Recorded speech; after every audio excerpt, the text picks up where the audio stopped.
The observation deck of the Galactic Council station hummed with quiet tension. Ambassador Vexali of the Hegemony Empire stood frozen, her 4 eyes fixed on the holographic display showing Earth's solar system. What she saw defied everything the galaxy knew about primitive civilizations. "This cannot be accurate," she whispered, her translator struggling with the shock in her voice. The human vessels moved through space like predators hunting prey. But these weren't the crude metal boxes the Empire expected from a species that had barely reached their own moon decades ago. These ships curved and twisted with impossible grace, their hulls rippling like liquid mercury. They made no sound, left no energy signatures, and somehow bent light around them like living shadows. Commander Zartok, veteran of 1,000 conquests, watched the tactical display with growing unease. "My sensors show nothing, Ambassador, yet my eyes see 12. No. 20 vessels surrounding our scout fleet." "How?" Vexali's tentacles twitched with fear. "Our intelligence said they were still using chemical rockets. Primitive. Helpless." The human ships moved closer, still silent, still invisible to their advanced sensors. Then, without warning, one appeared directly beside their flagship. Not approaching, just there, as if it had always existed in that exact spot. The massive Hegemony dreadnought, pride of their war fleet, looked like a child's toy next to the strange, flowing curves of the human vessel. "Greetings," came a calm human voice over their communications. "We are the Curators of Earth. We believe you wanted to meet us." Vexali felt her blood turn cold. Curators, not soldiers, not warriors. Curators, as if they were simply tending to some vast collection. "Impossible," Zartok breathed. "No species develops this technology in less than a century. It violates every law of advancement we know," the human voice continued, still eerily calm. "We know you've been watching us. We know about your invasion plans. We know about the other 17 species you've conquered this cycle. We've been curating that information for quite some time." On the display, more human ships materialized from nothing, hundreds of them. They surrounded not just the scout fleet, but every Hegemony vessel in 3-star systems. "The question is," the human said, "what are we going to do about it?" Vexali's hands shook as she reached for the emergency beacon. The Empire needed to know. Earth wasn't a primitive world ripe for conquest. It was something far more terrifying. 3 days later, the Hegemony's most secure war room buzzed with panicked activity. High Admiral Korthvan slammed his massive fist on the strategy table, sending holographic star charts scattering.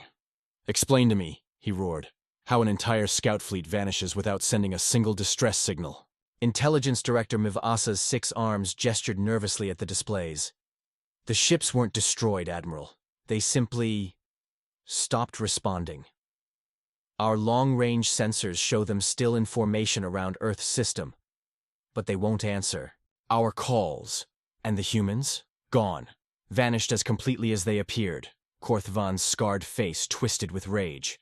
The Hegemony had crushed civilizations across half the galaxy. Their war machine was unstoppable, their technology supreme. No primitive world had ever posed even the slightest challenge. "Perhaps," suggested war strategist Velmoon, "we should reconsider this invasion. The humans clearly possess capabilities we don't understand." The room fell silent. In the Empire's 1,000-year history, no one had ever suggested retreating from a primitive world. Korthvan's laugh was like breaking glass. "Retreat? From a species that still burns fossil fuels for energy?" He activated the holographic display, showing Earth. "Look at this pathetic rock. One small planet. No colonies, no fleet bases. Whatever trick they used, it won't stop our armada."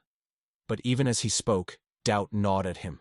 The missing scout fleet, the impossible technology, the way the humans had simply appeared and disappeared like ghosts. "Sir," an aide whispered urgently, "incoming transmission from the advance fleet." Admiral Thexara's image flickered to life, his usually confident demeanor cracked with fear. "Hi, Admiral, we have a problem. The humans, they're not just on Earth anymore." "What do you mean?" "They're everywhere. Every system between here and Earth. Watching, waiting. Our ships report strange sightings, equipment failures, crew members speaking of shadows that move when no one's looking." Korthvan felt a chill run down his spine. "Impossible. Our intelligence..." Shows no human colonies beyond their home system. That's what we thought too. Thexara's voice dropped to a whisper. But they're here, Admiral. They're all around us, and I don't think they're planning to wait for us to reach Earth. The transmission cut to static. In the war room, silence stretched like a held breath. Then, slowly, the lights began to flicker. The air itself seemed to thicken, and shadows in the corners appeared to shift and move with purpose. Did anyone else feel that? Velmoon whispered. They all had. Something was coming. Something that treated the galaxy's most feared empire like children playing with toys they didn't understand. The Hegemony Advance Fleet hung in the void between stars like a glittering constellation of death. 500 warships, each capable of burning worlds, moved in perfect formation toward humanity's small blue planet. Admiral Thexara stood on his flagship's bridge, trying to project confidence he didn't feel. His crew worked quietly, but he could see the fear in their movements. Equipment had been failing across the fleet for days. Sensors showed impossible readings, and always, there were the shadows. "Status report," he commanded. "Navigation systems functioning normally, sir," reported his tactical officer. "All ships maintaining formation. Expected arrival at Earth in 43 standard hours." But even as the words left the officer's mouth, every screen on the bridge flickered and went black. When the displays returned, they showed something that made Thexara's blood freeze. Human ships. Not approaching from ahead, where they should, be coming from Earth. Not behind, where they might have followed. They were everywhere at once, woven between the hegemony vessels like predators that had been stalking their prey for hours without being seen. "How long have they been there?" Thexara whispered. "Sir, our sensors still show nothing. But visual confirmation. They're positioned perfectly to disable our entire fleet." The human ships were different now. Where before they had looked like flowing mercury, now they seemed to be made of living darkness itself. They pulsed with energy that didn't register on any known spectrum, and their very presence seemed to bend space around them. "All ships, battle stations," Thexara ordered. "Target the human vessels and Admiral." The voice that cut through his command wasn't from his crew. It came from everywhere at once, calm and measured. "You're making a mistake." The bridge fell silent except for the hum of failing electronics. "I am Commander Sarah Chen of the Earth. Curators," the voice continued. "We tried diplomacy. We tried warnings. But you keep coming to our home with weapons and death." "Your technology means nothing," Thexara shouted into the air. "We have 500 ships. You're outnumbered 1,000 to 1. A soft laugh echoed through the bridge. "You still don't understand, do you? We're not outnumbered. You are." On the tactical display, more human ships began to appear. Not dozens, not hundreds, thousands. They materialized from what seemed like empty space, as if reality itself was giving birth to them. "Impossible," Thexara breathed. "Admiral," his weapons officer called out, voice shaking. "Our targeting systems can't lock onto them. It's like they're not really there." "Oh, we're here," Commander Chen's voice said softly. "We've been here, all along, watching, learning, waiting for the right moment." The human ships began to move, flowing around the hegemony fleet like water around stones. But as they moved, something extraordinary happened. The hegemony vessels began to simply stop. One by one, their engines died. Their weapons powered down. Their life support systems hummed to a halt. "What are you doing to us?" Thexara demanded. "Nothing violent," Chen replied. "We're just turning off your toys. You came here to conquer and destroy. We're curators, Admiral. We preserve, we protect, and sometimes we teach very hard lessons to those who threaten what we guard." As the last of his ships went dark, Thexara realized the horrible truth. The humans hadn't been hiding from the Empire. They had been hunting it. In the depths of space, drifting powerless between the stars, Admiral Thexara sat in his darkened command chair, surrounded by the silence of 500 dead ships. Emergency lighting cast eerie shadows across the bridge, and his crew worked frantically at manual controls. Then, without warning, the main display flickered to life. Commander Sarah Chen's face appeared, and Thexara was shocked by what he saw. She looked human. Completely, unremarkably human. No advanced cybernetics, no genetic modifications, no signs of the incredible technology at her command. Just a middle-aged woman with kind eyes and graying hair. "Hello, Admiral," she said softly. "I thought it was time we had a proper conversation." "What do you want?" Thexara snarled, though his voice lacked its usual force. "To show you something. To help you understand what you're really dealing with." Chen's image shifted, and suddenly Thexara found himself looking at Earth from space. But not the primitive world his intelligence reports had described. The planet pulsed with energy. Massive structures orbited it like jewelry, connected by streams of light that bent through dimensions he couldn't comprehend. The moon itself had been transformed into something that hurt to look at directly, a focal point for forces that seemed to stretch across the galaxy. "This is what Earth really looks like," Chen explained. "Not to your sensors, which see only what we allow them to see, but to reality itself." "Impossible," Thexara whispered. "Our reports, the primitive technology, was exactly what we wanted you to see." Chen's voice carried a weight of sadness. "Do you know how many species have come to conquer us over the millennia, Admiral? Hundreds, all convinced they were facing helpless primitives." The display shifted again, showing vast archives stretching into infinity. Ships, weapons, technologies from dozens of civilizations, all carefully preserved and studied. "We are curators," Chen continued. "When a species reaches out to the stars with violence in their hearts, we collect them, study them, learn from them, and then we decide what to do with that knowledge." Thexara felt his pride crumbling like dust. "You've been manipulating us from the beginning. We've been watching. Your empire, like so many before it, follows predictable patterns. Conquest, expansion, the belief that might makes right." She paused, and her eyes seemed infinitely old. "But here's what you don't understand about humanity, Admiral. We didn't become powerful despite being peaceful. We became powerful because we learned that the greatest strength comes from understanding your enemy better than they understand themselves." "Then why haven't you destroyed us?" he asked, dreading the answer. Chen smiled, and it was genuinely warm. "Because destruction teaches no one anything. Your crews are safe, your ship's intact. In a few days, you'll have power restored and a choice to make." "What choice?" "Go home. Tell your empire what you've learned. Help them understand that there are forces in this universe that don't conquer. They curate. They preserve. They protect." The display flickered, and suddenly Thexara could see his entire fleet again. But now he realized the truth. The human.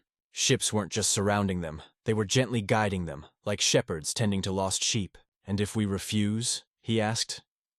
Chen's smile didn't waver, but her eyes grew infinitely cold. "Then you'll discover what we do with specimens that can't learn." High Admiral Korthvan paced the command center like a caged predator, his massive frame casting long shadows in the dim light. 3 days had passed since contact with the advance fleet was lost. 3 days of silence that spoke louder than any distress call. "Still nothing?" he growled at the communications officer. "No, sir. But long-range sensors detect the fleet is intact. All ships present and accounted for, just motionless." Korthvan slammed his fist on the tactical display, sending sparks flying. 1,000 years of conquest, and now they were being humiliated by a species that shouldn't even have left their own planet. "Sir," Intelligence Director Miv Asa approached cautiously. "I've been analyzing the data from our first contact with the humans. There are disturbing patterns." "Speak." "The technology they displayed doesn't match any known development path. It's as if they skipped entire millennia of advancement. But more concerning," she hesitated. "What?" "I've found similar gaps in our historical records. 17 other species over the past 3,000 years. All showed rapid, impossible technological advancement just before they disappeared." Korthvan felt cold dread creeping up his spine. "Disappeared how?" "That's just it, sir. They didn't die out. They didn't flee to other galaxies. They simply stopped being relevant, stopped expanding, stopped conquering, as if they'd lost all interest in galactic affairs. Before Korthvan could respond, every screen in the command center blazed to life. The face that appeared was hauntingly familiar from the intelligence reports. Commander Sarah Chen, the human who had effortlessly neutralized their scout fleet. "Hi, Admiral," she said with disturbing politeness. "We need to talk." "Where is Admiral Thexara?" Korthvan demanded. "Safe, learning, as are all your crews." Chen's image shifted, and suddenly Korthvan found himself looking at something that shattered his understanding of the universe. It was a vast space station, but not built. Grown. Organic curves and impossible geometries stretched into infinity, and within its depths he could see the preserved remnants of countless civilizations. Ships, technologies, even what looked like entire captured worlds, all carefully maintained and studied. "This is the archive," Chen explained. "The repository of every aggressive species we've encountered over the past 50,000 years. 50,000 years. The number hit Korthvan like a physical blow. His empire was barely 3 millennia old. "You're older than our oldest records," he whispered. "Humanity has been curating this galaxy far longer than your species has existed, Admiral. We've watched empires rise and fall. We've seen the same patterns repeated over and over. The strong conquering the weak until they encounter something stronger." The display shifted again, showing the hegemony's own expansion across the galaxy. But now Korthvan could see what he'd missed before. The subtle influences, the gentle nudges, the way certain technologies had been mysteriously discovered at exactly the right moments. "You guided our development," he realized with growing horror. "We allowed it," Chen corrected. "We wanted to see if this time would be different. If a species could grow powerful without becoming monsters." Her expression grew sad. "You disappointed us, Admiral. What do you want from us?" "The same thing we want from all our specimens. Evolution, growth. The wisdom to understand that true strength doesn't come from the ability to destroy, but from the choice not to." Korthvan's hands shook as the full scope of humanity's power became clear. They weren't just technologically superior, they were shepherds tending to a galaxy-sized flock, carefully managing the development of countless species across eons. "Your fleet will be returned to you," Chen continued. "Your crews will remember everything they've seen, and then you'll have a choice to make." "What choice?" Chen's smile was both kind and terrifying. "Whether you're ready to graduate from conquest to cultivation, or whether you need to join the other specimens in the archive until you learn." The transmission ended, leaving Korthvan alone with the weight of knowledge that would change everything. Admiral Thexara stood on the observation deck of his restored flagship, watching the impossible sight before him. The human vessel that had escorted them back to hegemony space was unlike anything in his military experience. It didn't simply move through space, it danced with it, flowing like liquid thought made manifest. His crew worked quietly around him, but he could see the change in their eyes. The knowledge of what they'd witnessed had fundamentally altered them. You couldn't see the archive, couldn't understand the true scope of humanity's influence, and remain the same person. "Commander Chen," he said to the air, knowing she could hear him. Her voice materialized from nowhere, as it had for the past week of their journey home. "Yes, Admiral? Why show us the truth? Why not simply destroy us or leave us in ignorance?" There was a long pause before she answered. "Because ignorance solves nothing, and destruction teaches nothing. Your species has potential, Admiral. We've been watching you for 3,000 years, guiding you, hoping you'd choose a different path than the empires that came before." Through the viewport, he could see the edge of hegemony space. Home. But the word felt different now, smaller somehow. "The others in the archive?" he asked. "Do they still exist?" "In a way. They're preserved, maintained, studied. Some have begun to understand and have been allowed to return to their people as teachers. Others," she trailed off. Others preferred the comfort of their old beliefs to the difficulty of growth." Thexara closed his eyes, feeling the weight of decision crushing down on him. In a few hours, he would face the High Command. He would have to explain what had happened, what he'd learned, what humanity really was. "Will you let us choose our own path?" he asked. You always have, Admiral. That's the point. Every species we've encountered has had the same choice. Some chose wisdom. Others chose to remain as they were. And if we choose poorly, Chen's voice grew infinitely sad, then we'll preserve you, as we have the others, and hope that someday your species will be ready to learn what you could not. The human vessel began to fade, not moving away, but simply becoming less real, as if it existed in multiple dimensions simultaneously, and was choosing to exist less in this one. Remember, Admiral, Chen's voice whispered, already growing distant. Strength without wisdom is just destruction waiting for its turn. True power comes from building something worth protecting.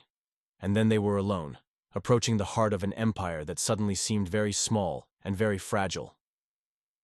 Thexara turned to his communications officer. Open a channel to High Command. Priority Alpha. Yes, sir. What message should I send? Thexara stared out at the stars, each one representing countless worlds, countless possibilities. Some held species that had learned to grow beyond conquest. Others held the preserved remnants of those who hadn't. Tell them, he said quietly, that everything we thought we knew about the galaxy was wrong, and that we have a choice to make. The transmission began, carrying words that would echo through the hegemony's halls of power and force them to confront a truth that would either elevate them or preserve them as a cautionary tale. In the vast archive, humanity watched and waited, eternal curators of a galaxy learning to grow beyond its violent infancy. 6 months after the fleet's return, the Great Assembly of the Hegemony Empire convened for the most important session in their history. Representatives from 1,000 worlds filled the massive chamber, their voices creating a symphony of confusion, fear, and desperate hope. High Admiral Korthvan stood at the center podium, his once proud bearing now tempered with something his people had rarely seen: humility. Beside him, Admiral Thexara held a small device that contained the complete records of their encounter with humanity. Fellow citizens of the Empire, Korthvan began, his voice carrying across the vast space, we stand at a crossroads, not just as an empire, but as a species. The chamber fell silent. In the months since the fleet's return, word had spread through every corner of hegemony space. Impossible stories of humans who bent reality, of technologies that shouldn't exist, of an ancient species that had been watching them for millennia. Many of you have called these reports fabrications, Korthvan continued. Lies told by cowards, to excuse military failure. I wish that were true. He activated the holographic display, and suddenly the chamber was filled with images from the archive. Countless species, their technologies and achievements carefully preserved, their histories documented with meticulous care. This is the truth, he said quietly. We are not the apex predators we believed ourselves to be. We are children playing with fire, watched over by beings so advanced that they treat our greatest weapons as amusing toys. Angry voices erupted from the assembly. Shouts of impossible and surrender filled the air. But gradually, as more evidence was presented, the voices grew quiet. Senator Vixtal of the Outer Colonies stood slowly. If this is true, she said, if humanity possesses such power, why haven't they conquered us already? Thexara stepped forward. Because conquest isn't their goal, Senator. They're curators. They preserve. They protect. They guide. And they're offering us something no empire has ever offered us before. Which is the chance to become something better than conquerors. The debate that followed would be remembered for generations. Some demanded immediate military action, a futile attempt to strike at an enemy they couldn't even properly detect. Others called for complete submission, terrified of humanity's overwhelming power. But slowly, carefully, a third voice began to emerge. Led by younger representatives who had grown up hearing stories of the archive, it spoke of transformation, of growth, of the possibility that strength could be measured by something other than the ability to destroy. We have spent 3,000 years building an empire based on fear, declared Representative Mordak, barely past his species' age of majority. What if we spent the next 3,000 building something based on hope? As the debate raged, none of them noticed the subtle changes happening throughout hegemony space. Agricultural worlds reporting impossible harvests. Dying planets suddenly showing signs of recovery. Technologies appearing that solved problems their greatest scientists had declared unsolvable. Humanity, it seemed, had already begun to share its gifts. 3 days later, the vote was called. It wasn't unanimous, change never is. But by a narrow margin, the hegemony empire chose transformation over preservation, growth over stagnation. Their first official act was to rename themselves. No longer the hegemony empire, but the hegemony alliance. No longer conquerors, but cultivators. Their second act was to send a message into the void, hoping it would reach the watchers among the stars. To the curators of Earth, the message began. We are ready to learn. The response came not in words, but in the gradual appearance of human ships throughout Alliance space. Not as conquerors or overlords, but as teachers and guides. And in the vast archive, ancient beyond measure, new sections began to grow. Not to house another preserved civilization, but to document the first species in 100 millennia to choose evolution over extinction. The age of conquest was ending. The age of curation had begun. And humanity, patient gardeners of the galaxy, smiled as they watched their newest students take their first steps toward a future none of them had dared to imagine. The end.